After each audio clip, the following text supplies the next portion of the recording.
తాకట్టులో ఉన్న బంగారం అమ్మాలనుకునే వారి ఇన్ఫర్మేషన్ ఇస్తే దాని వాల్యుయేషన్ బట్టి మీకు కమిషన్ కూడా ఇస్తుంది గోల్డ్ హబ్. నమస్తే, వెల్కమ్ టు మనం టీవీ. నేను మీ ప్రియాంకారావు. ఈ రోజు మనతో పాటు చలసాని శ్రీనివాస్ గారు ఉన్నారు, వారితో మాట్లాడదాం. నమస్కారం సార్. నమస్కారం, అందరికీ నమస్కారం సార్. లాస్ట్ టైం అంటే మీతో కలిసి పనిచేసిన హీరో శివాజీ గారు ఆపరేషన్ గరుడ స్టార్ట్ చేయబోతున్నారు బీజేపీ వాళ్ళు అని చెప్పారు. అది నిజంగానే జరిగి చూపించింది. సో ఆపరేషన్ గరుడ అయిపోయింది, ఇప్పుడు మళ్ళీ ఆపరేషన్ బిరడా అంటున్నారు. అసలేంటి? అలానే బీజేపీ ఆపరేషన్ బిరడాలో జగన్మోహన్ రెడ్డిని అలానే చంద్రబాబు నాయుడు గారిని ఇద్దరిని కూడా చేర్చబోతున్నారు అన్నట్టు తెలుస్తుంది. అసలేంటి ఈ ఆపరేషన్ బిరడా సంగతి ఏంటి? ఇది సరే, గ్రేప్వైన్ కమిషన్ కానీ తెలిసిన సమాచారం ఏదన్నా కానండి. ఇంతకుముందు శివాజీ గారు చెప్పినట్టు అందరూ నవ్వారు, ఏం జరిగిందో చూశారు.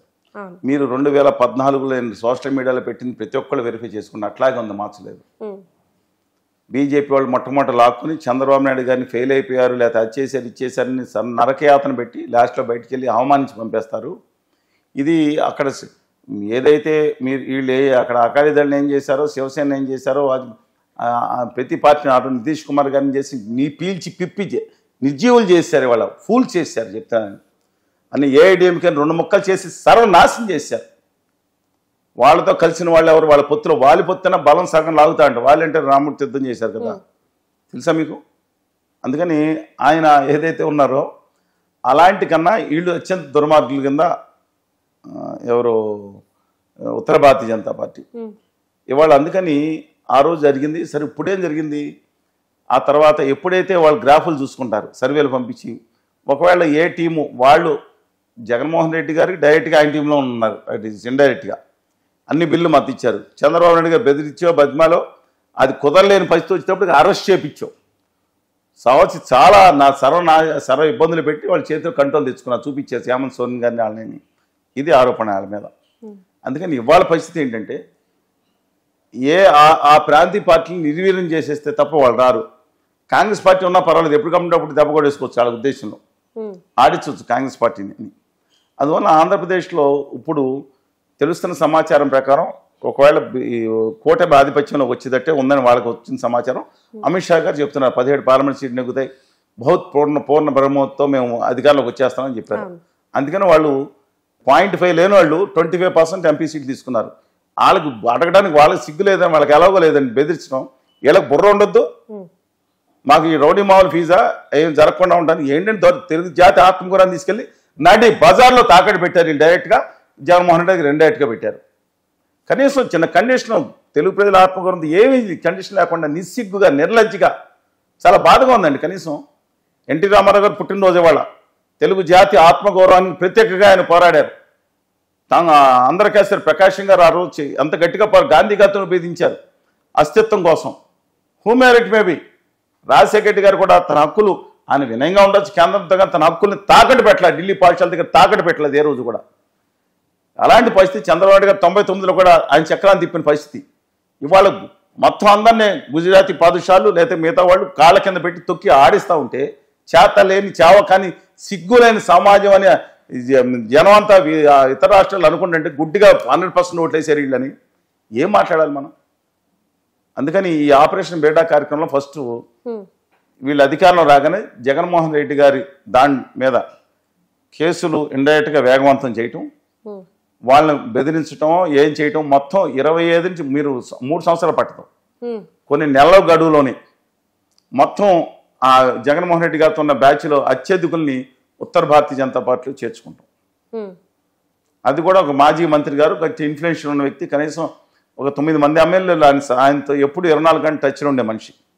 సరే, చంద్రబాబు నాయుడు గారు వీళ్ళు ట్రై, ఆయన కూడా సీజన్ పొలిటీషియన్, ఆయన కూడా 10 మందిని తీసుకెళ్ళడానికి చూస్తారు.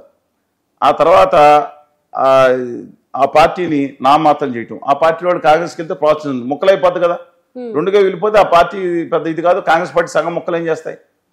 ఆ తర్వాత వాళ్ళు ఇంతకుముందు మత రాజకీయాన్ని ఆపరేషన్ బేడాలో ఒకటి చంద్రబాబు నాయుడు జగన్మోహన్ రెడ్డి గారు వేసిన, 2వ బేడా తర్వాత చంద్రబాబు నాయుడు గారిని వేసేసి లోపల బేడాల్లో పెట్టి లోపల భూస్థాపితం చేయటం అనమాట వాళ్ళ రాజకీయాలను.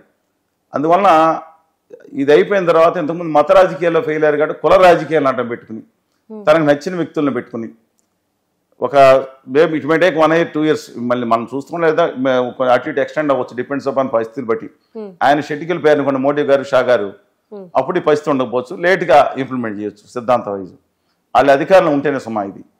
వాళ్ళు ఉన్న వెంటనే చంద్రబాబు గారి మీద దాడి చేపించటం, ఇది అమలు చేయలేదు. అందుకనే విభజన హామీలు అనేది వీళ్ళు మాట్లాడాలి. కానీ వాళ్ళు కనీసం వాళ్ళు పెట్టిన మేనిఫెస్టోకి దూరంగా ఉన్నారు. సిద్ధరాజ్ సింగ్ గారు ఆయన ఎవరు మాట్లాడటానికి ఇన్ఛార్జి? కేంద్ర ప్రభుత్వం మాట్లాడిన స్పెషల్ మాకు మేనిఫెస్టో లేదన్నారు. ఇతర రాష్ట్రాలకు మేనిఫెస్టో ఇచ్చారు. ఆంధ్రప్రదేశ్లో అసెంబ్లీ ఎన్నికలు జరుగుతున్న మేనిఫెస్టోలు ఏమన్నా వీళ్ళు ఇతర రాష్ట్రాలకి మేనిఫెస్టోలు ఇచ్చారు. అంత ఇక్కడికి వచ్చి బోగస్ కబుర్లు చెప్తున్నారు, రాష్ట్రాలకు లేదు మేనిఫెస్టో అని. అనేక రాష్ట్రాలకు ఇచ్చారు. వాళ్ళు దాని నుంచి తప్పించుకుంటారు. ఈ గవర్నమెంట్ ఫెయిల్ అయిపోయింది, మా భుజాలు కష్టమే తీసుకొచ్చాము మేము, మోసి ఎక్కడో అధపాతాలంటే తీసుకొచ్చాము మేము, మా భుజాల మీద తీసుకొచ్చామని చేయించడం, కులం పేరు మీద మతం పేరు మీద ఈ విధంగా అవసరమైతే రాయలసీమ ఉపప్రాంత మీద లేదా ఉత్తరాంధ్ర ఈ మీద విభేదాలు తీసుకురావటం, ఇది కుదరకపోతే ముఖ శాస్త్రాలు చేయటం, ఈ బిడ్డాలు వీళ్ళిద్దరినీ శాశ్వతంగా లోపల పెట్టించి ఒకళ్ళ మీద ప్రజలకు అసహ్యం కలగాలన్నమాట. వీళ్ళని కొన్ని రోజులు జైలు, వాళ్ళని కొన్ని రోజులు జైలు, వీళ్ళే సత్యహరిచంద్రని వీళ్ళు రావటం, ఇది ఒక అద్భుతమైన ప్లాను. బహుశా నేను తెలివిగల ఆంధ్రుడు ప్రతి ఒక్కడు ఉంటే ఆంధ్రప్రదేశ్కి నమ్మద్రోహం నైవేద్యం చేసిన ఉత్తర భారతీయ జనతా పార్టీ మాత్రం క్షమించకూడదండి. ఇది భారతీయ జనతా పార్టీ కాదు, శ్యామప్రసాద్ ముఖర్జీ గారిది కాదు, వాజ్పేయి గారిది కాదు, లేదంటే మదన్ మోహన్ మాలవీయ గారిది కాదు, సికిందర్ భక్త్ గారిది కాదు, ఎల్కే అద్వానీ గారు, మురళీ మనోహర్ జేసీ గారు భారతీయ జనతా పార్టీ మాత్రం కాదు. ఇది ఆదానీ గారి అండ్ కోక్ పార్టీ. ముందు ఇద్దరు ఫ్రంట్ రన్నర్స్ ఉండొచ్చు కనపడతాను. అందువల్ల ప్రజలు జాగ్రత్తగా ఆలోచించి తెలుగు వాళ్ళ ఆత్మగౌరవాన్ని కాపాడుకోకపోతే కనుక నాకు అందరూ ఇష్టం అండి. అటు బట్టి విక్రమార్క గారు కానివ్వండి, ఇటేమో కళ్యాణ్ బాబు గారు, చంద్రబాబు నాయుడు గారు, జగన్మోహన్ రెడ్డి గారు, రామకృష్ణ గారు చెప్పిన చాలాసార్లు చెప్పి శ్రీనివాసరావు గారు, ఆర్ఎస్ ప్రవీణ్ కుమార్ గారు, కేటీఆర్ గారు, రేవంత్ రెడ్డి గారు, వెంకటరెడ్డి గారు అందరూ నాకు కావాలి. అందువల్ల నేనేం చెప్తున్నానంటే ఖచ్చితంగా ఆలోచించండి. ప్రమాదంలో పడే పరిస్థితి వచ్చింది. ఈ ఆపరేషన్ గరుడాన్ని ఎలా అయితే సక్సెస్ఫుల్గా చాలా వరకు చేశారో ఈ ఆపరేషన్ బిరడా కార్యక్రమాన్ని కూడా వీళ్ళు చేసి ఆ తెలుగు జాతిని తన చెప్పు చేతలు ఇప్పుడే సగం డైరెక్ట్గా పెట్టుకున్నారు. కాలి కింద బానిసలుగా తొక్కిపెట్టే పరిస్థితిని మాత్రం దయచేసి ఢిల్లీ పాదశాలకు ఇవ్వకూడదని ఆలోచించండి. నా మీద కోపం ఉంటే ఉండొచ్చు. కొంతమందికి 2019 తర్వాత భీకరమైన ఉధృతంగా ఉద్యమం చేశాం ప్రత్యేక విభజన హామీల కోసం. ఏ రోజు కాడి పడలేదండి. మేజర్ మీడియాలు చూపించలేదు. మేమేం చేయం.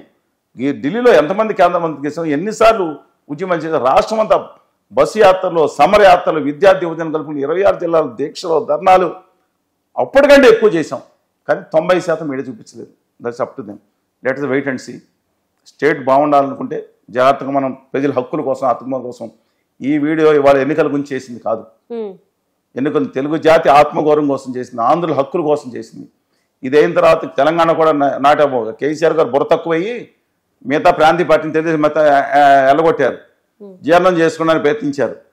కానీ ఇవాళ ఇంకో వాళ్ళ ప్రాంతీయ పార్టీలు ఉంటే ఉత్తర భారతీయ జనతా పార్టీ వచ్చి ఛాలెంజ్ చేసి ఉండేది కాదు. అసలు తెలంగాణలో రోడ్లేదు చెప్తున్నా చెప్తే ఒక నేషనల్ ప్రాజెక్ట్ ఇవ్వకుండా, ఒక ఐటీఆర్కి ఒక ₹1 ఇవ్వకుండా, అసలు మెట్రోలకి రూపాయి ఇవ్వకుండా ఇంత దుర్మార్గంగా కృష్ణా మిగులు జలాల విషయంలో వ్యతిరేకించి కూడా తెలంగాణలో కూడా అలా 5 సీట్లు 6 సీట్లు గెలిపోయిన తెలుసుకుంటాం ఎంపీలు అంటే పరిస్థితి ఏంటో అర్థం చేసుకోండి. మతం పేరు మీద రెచ్చగొడతాం చాలా దుర్మార్గం చేస్తున్నారు. కేసీఆర్ గారు చేసిన దుర్మార్గం ఇతర పార్టీని కబళం చేసేటప్పుడు వాళ్ళ ఉత్తర భారతీయ జనతా పార్టీ ప్రమాదకారం తెలుసుకుపోవటం దురదృష్టం.